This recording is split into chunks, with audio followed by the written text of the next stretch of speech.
Chapter 16, Freedom Fighter, Part 2.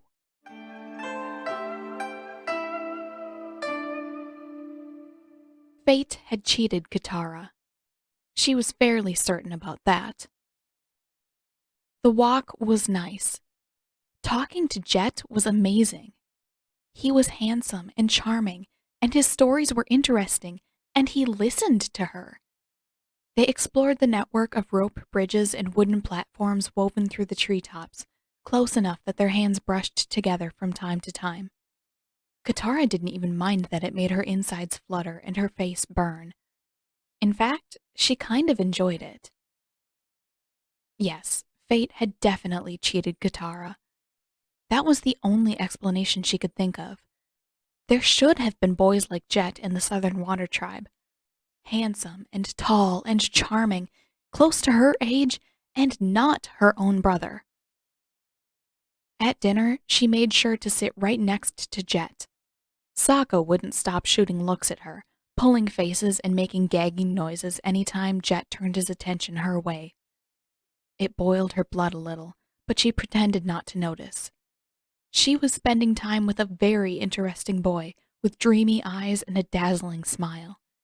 She would have time to freeze Sokka's feet to the ground later. At the end of the meal, when Jet had meandered away to talk to a few of the other freedom fighters, Sokka stood up and stretched with an exaggerated yawn. Well, guys, I think it's time for us to get some sleep. It's getting late. Katara scowled. Stop it, Sokka. What? I'm just making sure that we don't lose too much time. This whole trip is for you two.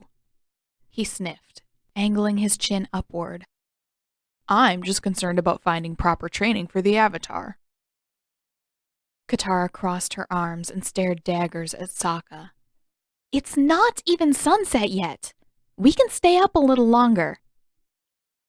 Aang's face split into a grin and he snatched Momo up onto his shoulder.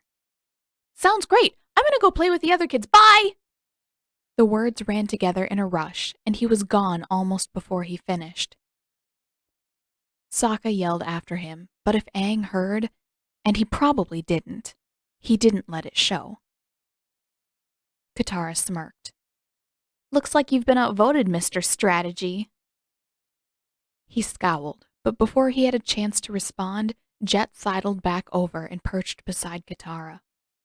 You know, there's a beautiful place not too far from here that I didn't get a chance to show you before. Maybe you'd like to. Sokka crossed his arms, staring venomously at Jet. No time for that. We've got to get an early start in the morning. Katara snorted. An early start? You? Sokka had woken up early today, and he'd probably sprout wings before it happened twice in a row. She smiled back at Jet. I'd really like to see it. It was Sokka's turn to snort. Wish you'd been this enthusiastic about walking before. Katara ignored him. Freeze his feet to the ground later.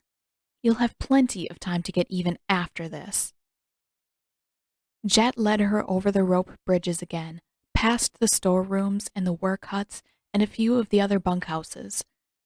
She tried not to let her expression betray the fluttering in her stomach when his arm wrapped snug around her waist again and held her secure against his chest while he lowered them both back to the forest floor. This was nice. Then the pulleys creaked and she let out a small squeal, burying her face in his chest. Jet laughed and assured her that it was fine. The whole system just got a little noisy after every rainstorm. But she felt his grip on her shoulders tighten a bit more. Her heart went wild and her face warmed. Okay, this was more than nice. She liked Jet. She peeked upward and caught a glimpse of his smile. She really liked Jet. When they reached the ground, Katara didn't want to pull away from him. It was nice being held like that. Even nicer when the boy holding her had glittering obsidian eyes and a small, crooked smile, and hair that caught the breeze and danced with it. She wanted to plunge her hands into his hair and let it run through her fingers. Would that be too weird? Probably. People didn't just go around fondling near strangers' hair. Maybe if she could think of an excuse. Yeah, that would work. Maybe she could make him a hat and help him put it on and then stick her hands in his hair. Jet led her through the forest, sure of his step even as the sky began to fade towards sunset. He showed her how to spot Fire Nation traps buried in the undergrowth and told her what he and the freedom fighters had done to sabotage the Fire Nation military stationed in the forest. He told her about his village and his parents, and how the Fire Nation had taken all of it away, burned it all to the ground. How he and a few of the other children had fled and taken to the treetops for shelter, and over time built themselves up into a real settlement, real warriors. Her heart twisted, and she felt the empty space at the hollow of her neck where her mother's necklace used to sit.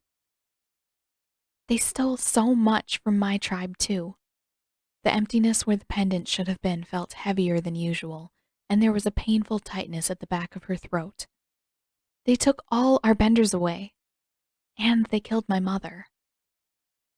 Jet rested a hand on her arm and peered deep into her eyes. The Fire Nation is going to pay for all of this, he promised. For my family, and your mother, and every other life they've destroyed in the past 100 years.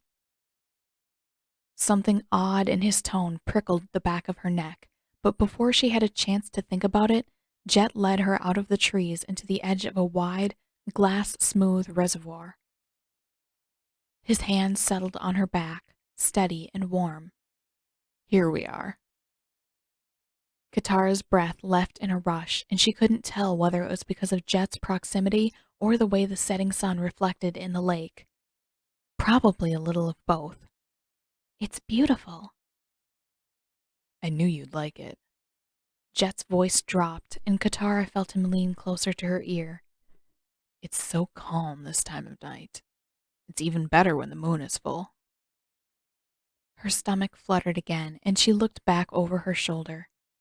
He was close, and his eyes glimmered in the gathering darkness. He leaned even closer. The stalk of grass dangling from his lips moved as he moistened his lips. Katara's heart roared in her chest. Was he about to? Was he going to kiss her? Was she ready for that?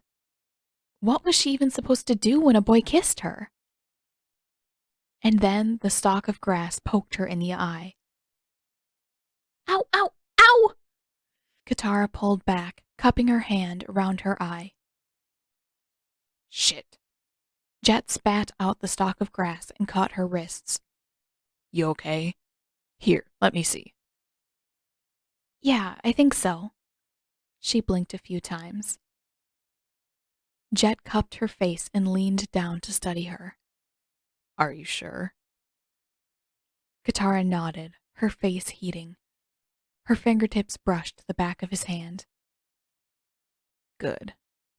Jet's charming smile came back, and he leaned even closer. Let me try that again properly.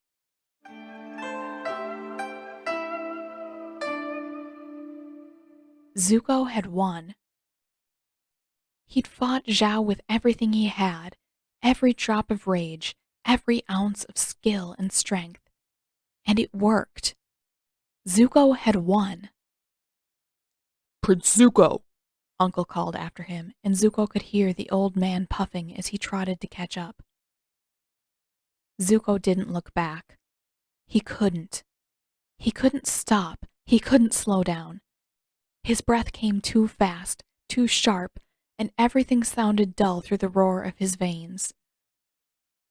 He had won, but he felt nothing resembling triumph.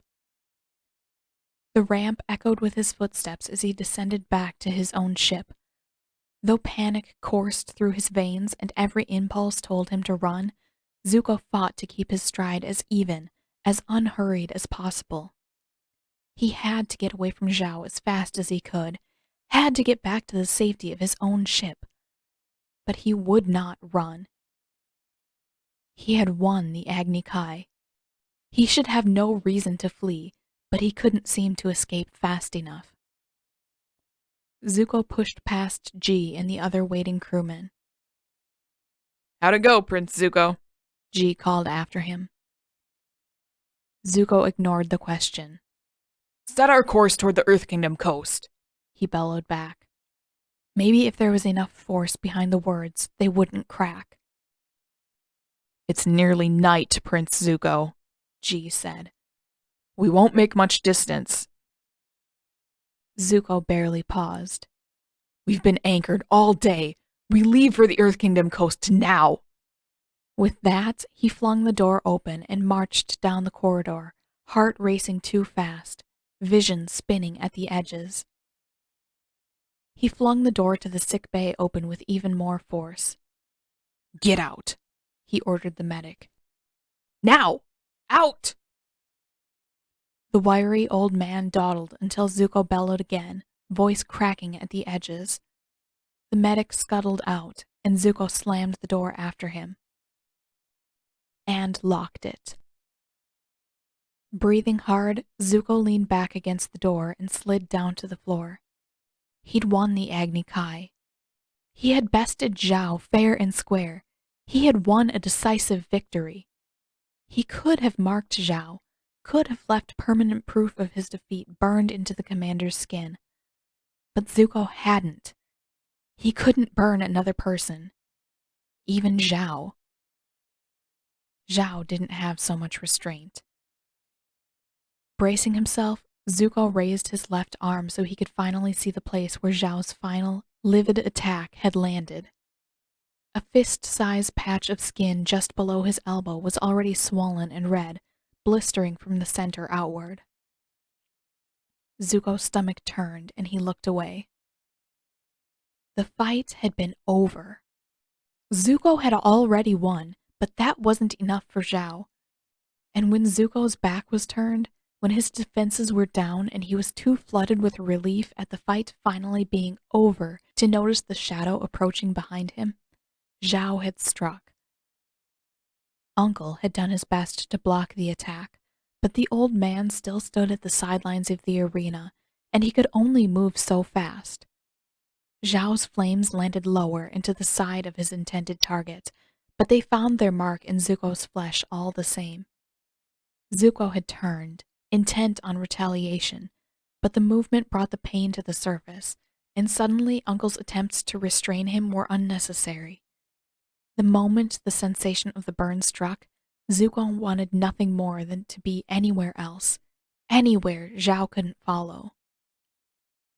Zuko tipped his head back and fought to bring his breathing back under control. The burn wasn't that bad. It was deep, and it hurt, but he could still move his arm and flex his hand. Sort of. Movement made the pain worse, but he could still do it. The fact that he'd been burned in an Agni Kai again shouldn't matter. He'd won this time. But his pulse wouldn't listen, and it kept racing against all reason. It was stupid, but every time he came close to convincing himself that he was okay, his mind twisted up his first Agni Kai with his second, and it became hard to breathe again. Stop it, he ordered himself. Zhao isn't father. You won, and Zhao had no right to do this. Unlike father. Father had abided by the sacred rules of the Agni Kai, and Zhao hadn't.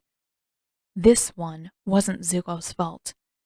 He would be fine if he'd just get up and get back to work on his quest for the Avatar. And if he was lucky, this burn might even heal properly. He couldn't be sure how long it had been when he finally pulled himself together enough to rifle through the cabinets for burn salve and a roll of bandages. Too long. A soft knock came at the door. Prince Zuko, may I come in? Zuko's jaw clenched and he kept working, slowly cleaning the burn. I'm fine, Uncle. A pause, and Zuko could picture Uncle in the corridor, hovering by the door, concern and pity all across his broad, lined face. We are making good time, Uncle tried again. Lieutenant G tells me that we may sight the Earth Kingdom shores as early as tomorrow evening. Zuko let out a breath.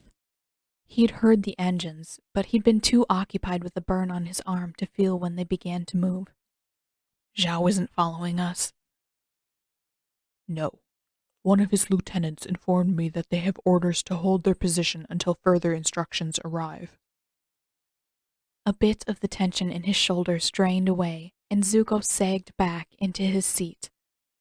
Good. That would mean a head start of a day at least.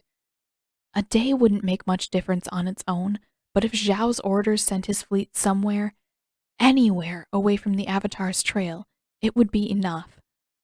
That was all that mattered anyway. If Zuko could just stay a few steps ahead and capture the Avatar, Zhao could do whatever he wanted. Zuko would be home, and Zhao would still be at sea, bound to Father's orders. Uncle let the silence linger for several long minutes before he attempted to break it again. May I open the door, Prince Zuko? Zuko drew a long breath. He wasn't certain that he was ready to see anyone, even Uncle, but he couldn't lock himself in the sick bay forever. He'd have to come out eventually. Maybe that would be easier if Uncle came to him first. Slowly, he nodded. Then he realized that the door was still locked and Uncle couldn't see him nodding. Fine, Zuko croaked, and Uncle's keys rattled in the lock. Zuko turned his face away from the door and started dabbing salve onto the burn again. The hinges creaked with rust as Uncle let himself in and hovered, watching in silence until Zuko finished with the salve and fumbled for the end of the bandages with his right hand. May I? Uncle asked, gesturing toward the bandage roll. Zuko peered up at him from the corner of his eye and finally nodded. His right hand wasn't coordinated enough to manage the bandages anyway. He leaned back in his chair, staring straight ahead at the rust-stained cabinets as Uncle bustled silently over and set to work dressing the wound. They think I'm a failure, he said under his breath. The crew, even more than they did before. Uncle met his eyes for the briefest moment, but his expression didn't change. They know that you won. Zuko shook his head a fraction. If they know that I won, they know that Zhao burned me, and that I ran away. With his free hand, he picked at the label on the burn salve jar. Uncle's hand came down on his shoulder and squeezed. You did well, Prince Zuko. You fought with honor. I lost my honor. Beating Zhao didn't bring it back. The grip on his shoulder tightened. Zhao cannot bestow honor. He has no honor of his own. If he had, he would have accepted his fate. Uncle stared down until Zuko finally met his eyes. You fought with honor, my nephew. You are not defined by your past, and today you proved it. Zuko saw the conviction in Uncle's eyes, heard it in his voice. He could only stand to maintain eye contact for a second before he had to look away. Uncle didn't know what he was talking about. Zuko's past was all that mattered. He shook his head. We'll be back on the Avatar's trail before Zhao leaves the bay. I'll get my honor back the right way.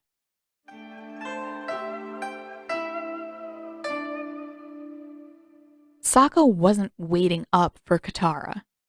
No, that would be silly. It wasn't like she'd just disappeared with the slimiest guy Sokka had ever had the misfortune of meeting. Again. It wasn't like Sokka was concerned that the slimy jerk had been making eyes at Katara all afternoon and all evening. Or that Katara had been making eyes right back at him. Fine. So maybe Sokka was waiting for Katara to get back from her weird evening expedition with Jet. And maybe he'd tried to follow them and lost their trail right after he reached the forest floor. Tracking was different here than it was at the South Pole, and none of Jet's little friends were particularly helpful. The kid with the bow wouldn't talk to him at all, and the short-haired girl who hung around with the archer kid accused Sokka of being a snoop. Which, maybe he was. But he had very good reasons. Sokka didn't just snoop around because he felt like it, he snooped for a purpose. And weird strangers who insisted on hanging around with his sister alone seemed like a very good reason to Sokka. Seriously, there was something just off about Jet. He hadn't even reacted to Sokka's insults. And Sokka had thrown a lot of insults over dinner. That was weird. Normal people didn't just take it when strangers made scathing remarks about their stupid hair and their stupid face and their stupid eyebrows. Normal people didn't just ignore the guy doing the insulting and keep chatting up his sister. That was rude. And more importantly, it wasn't natural. People were supposed to get angry at insults, or at least express annoyance. Like Zuko. That guy knew how to properly respond to an insult. Wait, no. Sokka was not going to use Zuko as his standard for normal behavior. Yuck. He shook himself a little. Zuko was the enemy, and therefore he was the opposite of a normal person, even if his outbursts were exactly the sort of reaction Sokka wanted. Maybe Katara was a better standard. Yeah. Katara had been pissed about all of Sokka's remarks about Jet. Sokka didn't like her insistence on defending Jet, but at least she knew how to react like a human. Jet should have been just as annoyed as Katara about the constant needling. The creepy bastard. Sokka didn't even want to know what he and Katara were up to right now. Stupid Jet and his stupid cool swords. It was well after dark when Katara finally slipped back into the room and stepped over him to get to her own sleeping bag. Sokka sat up, arms folded. "Where have you been?" Katara yelped, and a rope of water whipped out of her water skin and smacked him in the face. Sokka groaned and cupped his hand over his nose. "Katara, what the hell?" She made a series of enraged noises and what he could only assume were very rude gestures in the dark. "What am I doing? What are you doing sitting in the dark waiting for me?" "I happen to be making sure that a certain sister of mine doesn't make any stupid mistakes with a certain slippery character who lives in a tree." He could almost hear her rolling her eyes. "Jet is a good person, Sokka. Stop with the stupid nicknames." Stupid nicknames. Sokka's nicknames were genius. It wasn't his fault that Katara had bad taste. Besides, Jet didn't deserve a glorious Sokka-bestowed nickname. Slimy Bastard would do just fine. "He's up to something, Katara. I don't know what, but he's bad news." "You're jealous." Sokka spluttered. No, he wasn't jealous of that viper rat. Just because he thought Jet's swords looked cool and he wouldn't be above borrowing them, possibly permanently, didn't mean that Sokka was jealous. "Well, I hope you had fun with your new boyfriend, because we're leaving in the morning. Bright and early. Maybe even before Mr. Slimy Bastard rolls out of his tree." Katara put her hands on her hips, and although it was too dark to make out her features, he could feel her glaring. "He's not... we're not..." She made a frustrated little grunt and stomped her foot. "Jet needs my help tomorrow. There's a village near here that's overrun with firebenders, and he told me that he wants my help to get rid of them. So, there." She rustled around a bit near the head of her own sleeping bag. "You gotta be kidding, Katara. You can't trust that idiot." She dropped another splash of stale water on his head. "And you need to stop acting like every person we meet is evil. He wants your help tomorrow, too. He said something about wanting a fresh pair of eyes and someone with knowledge of how the Fire Nation operates outside of this forest." She paused as though to make a point. "I was nice enough to suggest you." Sokka couldn't help but feel a little flattered. He had been paying pretty close attention to the Fire Nation soldiers they'd faced so far, and he'd gathered some useful information about them. By yelling at the Crown Prince, but nobody else needed to know that part. He didn't like it, but his curiosity was piqued. Fine, Sokka grumbled, shaking the water out of his hair. But we're leaving as soon as his dumb mission is over, got it?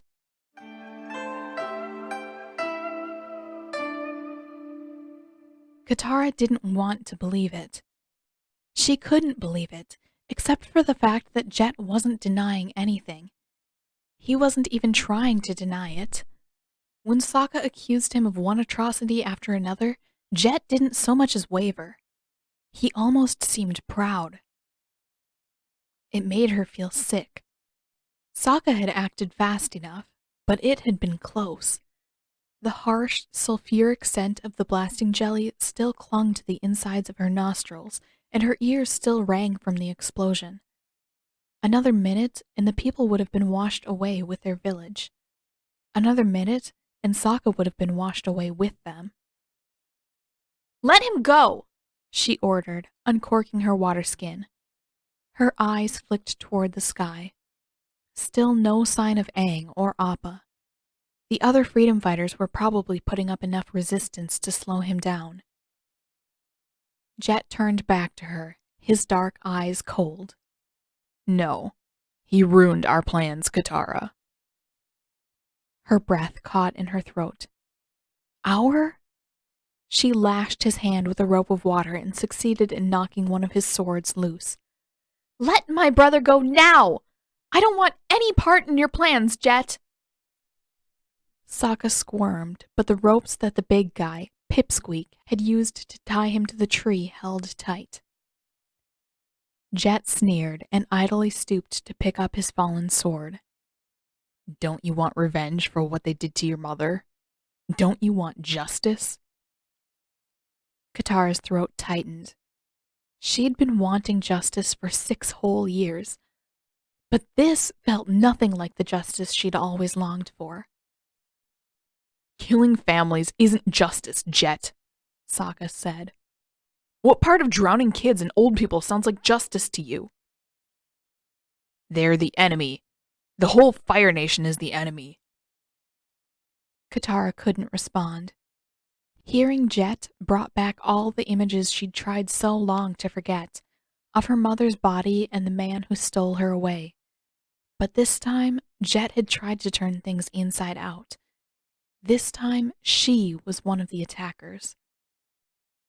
If Sokka had been any slower, this could have been an echo of her own childhood. There might have been a little girl in this village, left behind to mourn and search endlessly for her own mother's killer.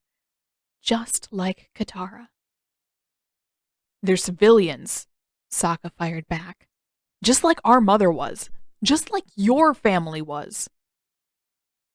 Jet gave up on Sokka and turned toward Katara again. You agree with me. I know you do. His eyes narrowed and he stalked closer. Deep down, you know I'm right. They all deserve to burn in their own flames. Rage washed over her and she hurled another blast of water at him. If she knew any earthbending, she'd be throwing rocks too. "Let Sokka go!" Jet sidestepped the attack and loomed closer. Or what? You told me yourself that you aren't much of a fighter. You haven't been trained. I have. Not much of a fighter yet. The fury built higher and higher, and Katara sent sharper attacks his way. "How dare you! You lied to me, Jet!" He dodged to the side, swords whirling to break apart the blasts of water. I offered you a chance to get what you wanted. No! Her voice came out brittle, and she felt flashes of clarity, the sort she'd only ever felt in the Avatar state before. Not now. Not now. She couldn't trust Jet. If he knew who she was, he might try to use it against her. "You tried to make me into a monster!" Jet's eyes narrowed, and he rolled across the ground to stay clear of an even larger blast. He sprang back to his feet, but this time he wasn't headed toward Katara. Swords raised, he darted back towards Sokka instead. It broke over her before she could stop it, before she could even think. The calm, the slowness, the clarity. Katara swung her arms around, and a wave whipped up from the river behind her and swung in a smooth arc to engulf Jet. Another small motion, and a spear of rock burst from the ground, slicing through Sokka's ropes. He made a rather undignified, high-pitched noise, but recovered himself quickly and scrambled out of the way before the wave smashed Jet against the tree in his place. The clarity was gone as quickly as it had come, and Jet stared at her, wide-eyed. What the? Katara wasn't satisfied with that. Jet was stunned, but still free. He was too dangerous for that. With a slow exhalation, she drew the water up from the grass and froze him in place against the tree. You don't know anything about me, Jet! She couldn't keep her voice from shaking a little. You never will! Sokka pushed himself back to his feet and ran to her side, club and boomerang bared. Let's go, he said, voice firm. Aang should be back with Appa any minute. Numb, Katara nodded. She cast a final glance back at Jet, just long enough to see the look of shock, almost hurt, on his face before she jogged to catch up with Sokka again. She'd been so sure that Jet understood her, that deep down he knew exactly what she was feeling, that there was a place in her life for him, and that there was a space in his for her. Sokka, to her surprise, said nothing. Aang found them even before they reached the bottom of the hill, and Sokka took his place near the front of the saddle while Katara settled in at the back. She wrapped her arms around herself and curled up in a ball. Aang looked back over his shoulder. Is everything okay? Do we need to go back and deal with Jets, or... Sokka shook his head. No, Jet's taken care of. Aang turned a concerned look on Katara. Are you okay? She nodded. Let's just get out of here while we can. The ice would hold Jet for a while, but the rest of the freedom fighters could still come looking for them. As much as she didn't feel like traveling, she was even less interested in facing another fight. Aang made another worried face, but he snapped the reins and called Appa up in the air. Katara felt Sokka's eyes on her, and she curled up smaller. He wasn't gloating, which was nice. It felt weird, though. What? Just say it or stop staring. Say what? Katara groaned and let her head thump against her knees. That you told me not to trust Jet. Sokka made a thoughtful noise. I did tell you that. She looked up long enough to scowl at him. But, Sokka added, holding up his hand, we got out, and that slimy bastard won't forget what happens when he crosses the Water Tribe anytime soon. That didn't help as much as Sokka probably intended. Katara felt her face heat, and her voice dropped near a whisper. He saw me go into the Avatar state, didn't he? Sokka rubbed the back of his neck. Yeah, I think he did. She bit her lip and stared over the back of the saddle at the receding forest behind them. Jet could tell anyone. It would be bad enough if the freedom fighters found out who she was, but if any of them were ever captured, word could spread to the Fire Nation, and then it wouldn't just be Zuko chasing them. If word got out that there was another Avatar, there would be hundreds of new pursuers after them. Older and stronger and more dangerous than Zuko. Everywhere they turned would be Crescent Island all over again. She didn't know enough bending for that.